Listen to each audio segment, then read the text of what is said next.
வணக்கம். ஊட்டியிலிருந்து என்னுடைய அபிமானி அற்புதமான கேள்வி ஒன்றை கேட்டிருக்கின்றார். குண்டலினியை குறித்து. இந்த குண்டலினி யோகத்தை குறித்து நிறைய நபர்கள் அதிக ஆர்வம் காட்டுகிறார்கள். ஏன் என்று எனக்கு தெரியவில்லை.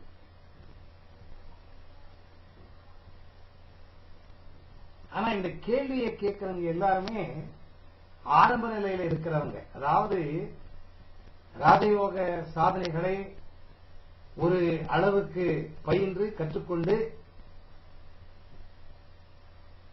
இந்த குண்டலினி யோகத்தில் நாட்டம் காண்பித்தால் பரவாயில்லை. எடுத்த எடுப்பிலேயே தியான தீட்சையை பெற்றுக்கொண்டு மந்திர தீட்சையை பெற்றுக்கொண்டு யாரிடத்திலோ குண்டலினி கிரியயோகா என்னும் ஒரு வித்தையை கற்றுக்கொண்டு அதை பற்றிய முழுமையான அறிவை பெற வேண்டும் என்று துடிக்கின்றார்கள். எல்லோருக்கும் நான் சொல்லிக் கொள்வது என்னவென்றால், நீங்க கேட்ட கேள்விக்கு நான் பதில் சொல்றேன். அதுக்கு முன்னாடி சின்ன விளக்கம் குண்டலினியை பற்றி. இந்த குண்டலினி யோகத்தை பற்றி அதிகமாக யாரும் ஆர்வம் காண்பிக்க வேண்டிய அவசியம் இல்லை. தியான சாதனையில் நீங்க ஈடுபட்டாலே போதும். தினமும் காலை மாலை 2 வேளை அரை மணி நேரம் இந்த தியானத்தை அதிகப்படுத்த வேண்டும் என்றால் ஒரு குருவின் அறிவுரையை கேட்டு அவர் சொல்வதை முன்னெடுத்து சென்று தியானத்தில் அட்வான்ஸா நீங்க போகலாம். தியானம் செய்ய செய்ய செய்ய இந்த 3வது கண் திறக்கக்கூடிய ஒரு உணர்வு உங்களுக்கு ஏற்படும். 3வது கண் திறந்துட்டாவே ஆட்டோமேட்டிக்கா குண்டலினி கஷ்டம் இல்லாம சரளமா இன்ப உணர்வோட ஆனந்தத்தோட சக்கரங்களை தாண்டி சகசார சக்கரத்தை தாண்டி கடவுளோடு இணையும். இது சாதாரணமான முறை. இதற்கு எந்த விதமான வித்தைகளும் கிரியைகளும் தேவையில்லை. சாதாரணமா நீங்க தியானம் பண்ணிட்டு இருந்தாவே போறோம். அது தானாவே விழிப்புணர்வு பெற்று சமாதி நிலையை நீங்க எப்ப தொடுறீங்க அப்ப தானா இந்த குண்டலினி மேல போய் சேர்ந்தாதான் அந்த சமாதி நிலையினுடைய முழு அர்த்தம் உங்களுக்கு கிடைக்கும்.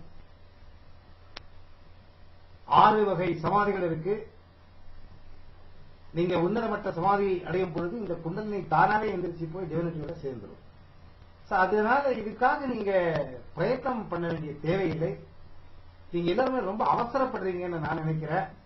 இந்த கடவுளோட இணையறதுக்கு ஆசை வர்றது சகஜம், தப்பில்லை. ஆனா 1வது 2வது 3வது 4வது கிளாஸ் படிக்காம நீங்க MBA படிக்கிறேன்னு போனீங்கன்னா கண்டிப்பா தடுக்கிதான் விடுவீங்க. இன்னைக்கு எனக்கு தெரிஞ்சு ஸ்ரீலங்கன் தமிழ் மக்கள் அகதிகளாக இருந்து குடிமக்களாக நிறைய கண்ட்ரில போய் சேர்ந்திருக்காங்க. கனடா, பிரான்ஸ், லண்டன், UK, நிறைய நாடுகளில் போய் செட்டிலா இருக்காங்க. இவங்கெல்லாம் எனக்கு போன் பண்றாங்க. இந்த குண்டலினி விழிப்புணர்வு உங்களுக்கு வந்திருக்கு.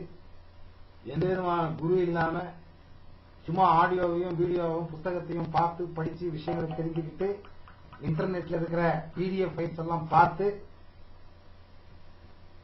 ஏதோ தியானத்தை அரைக்குறை பண்ணி கிரியாயோகங்களை அரைக்குறை பண்ணி குண்டலினி விழிப்புணர்வு அடைந்து ரொம்ப கஷ்டத்துக்கு உட்பட்டு இருக்கிறார்கள். அதனால நீங்க குரு இல்லாம திருப்பி சொல்றேன், இதெல்லாம் நீங்க செய்ய வேண்டிய அவசியமே இல்லை. தியானம் பண்ணாலும் போதும். இருந்தாலும் அந்த ஊட்டி நபர் கேட்ட கேள்வி, இந்த பிராணசக்தி என்பதும் குண்டலினி என்பதும் இரண்டும் ஒன்றா? அருமையான கேள்வி. இந்த உயிர் ஆத்மான்னு சொல்றமே, அதுவும் பிராணசக்தி என்ன பேரும் சொல்றமே, அது இந்த குண்டலினின்னு என்ன சொல்றோம், ரெண்டுமே ஒன்னா அப்படின்னு கேட்டிருக்காரு. அருமையான கேள்வி. இது நிறைய குருமார்கள் ஒவ்வொருவர் ஒவ்வொரு மாதிரி பேசியிருக்காங்க. சில பேர் பிராணசக்தி தான் குண்டலினின்னு சொல்றாங்க. சில பேர் பிராணசக்தி குண்டலினி அல்ல, குண்டலினிங்கிறது கான்சியஸ்னஸ், பிராணசக்திங்கிறது உயிர் ஆத்மா, கான்சியஸ்னஸ் நினைவு. நினைவும் வேற ஆத்மா வேற. சப் கான்சியஸ்னஸ் கம்ப்ரஸ்ட் ஸ்டேட்ல கீழே மூலாதார சக்கரத்துக்கு கீழே உட்கார்ந்துருக்கு அப்படின்னு சில பேர் வாதம் பண்றாங்க. சில பேர் நீங்க என்ன இந்த வைட்டல் லைஃப் ஃபோர்ஸ் எனர்ஜின்னு சொல்றீங்க, அது அபரிதமா உடம்புக்குள்ள போய் சேர்ந்ததுன்னா ஆட்டோமேட்டிக்கா அந்த கீழே உட்கார்ந்து இருக்கிற அந்த என்ன சொல்றது அந்த பிராணசக்தி, அதாவது உங்களை ஈர்க்கக்கூடிய அந்த உயிர் விழிப்புணர்வு பெற்று வெளியே வருதுன்னு சில பேர் சொல்றாங்க. இதுல ரெண்டு இருக்கு. ஒண்ணு, நான் சொன்ன மாதிரி எந்த விதமான தொந்தரவு இல்லாமல் இன்ப உணர்வோடு சுகமாக சக்கராவிட்டு தாவி சகசிரார சக்கரத்தை தாண்டி டிவினிட்டியோட சேர்றது ஒண்ணு. இரண்டாவது, எரிமலையை வெடித்தது போல் 1000 watts power, volt power current உடம்புக்குள்ள எல்லா இடத்துக்கும் பரவி சக்கரா தாண்டி மேல பிளாஸ்ட் ஆகி கடவுள்கிட்ட போய் சேர்றது அது ஒண்ணு.